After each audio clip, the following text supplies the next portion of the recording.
மாதவிடாய் சரியான நேரத்துல வராம இருக்கு. எனக்கு தொடர்ந்து இந்த மாதவிடாய் வரல அப்டின்னா, ரொம்பவே வந்து டயர்டா இருக்கு. உடல் வந்து அதிகமான அளவுக்கு சோர்வு வந்து தெரியுது. என்னால எந்த வேலைகளுமே வந்து செய்ய முடியல. இந்த மாதிரியான ஒரு விஷயம் அடிக்கடி நம்ம வந்து கேள்விப்படுறோம்.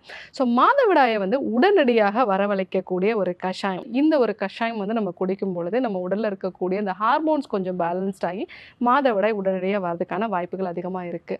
ஸோ இதுக்கு வந்து நீங்க ஓமம் வந்து ஒரு டேபிள் ஸ்பூன் அளவுக்கு நீங்க வந்து எடுத்துக்கணும். அது கூட 4 டம்ளர் தண்ணி வந்து சேர்த்து, கூடவே வந்து ஒரு சின்ன துண்டு அளவுக்கு பெருங்காயம். இத சேர்த்துட்டு நல்லா வந்து நீங்க கொதிக்க வச்சுட்டு, அத 4 டம்ளர் இருந்து 1 டம்ளரா வந்து வர அளவுக்கு காய்ச்சி வடிகட்டிட்டு, அந்த ஒரு கஷாயத்த வந்து ஒரு நாளைக்கு 2 வேளை, காலை, இரவு 2 வேளையுமே வந்து வெறும் வயிற்றுல காலையில ஒரு 6 மணிக்கு குடிக்கலாம். அதே மாரி ஈவினிங் டைம்லயும் வந்து ஒரு 6 மணி போல நீங்க வந்து குடிச்சிட்டு வந்தீங்க அப்டின்னா, உங்களுக்கு அந்த பீரியட்ஸ் வந்து ரொம்ப சீக்கிரமா வரதுக்கான வாய்ப்புகள் வந்து இருக்கு.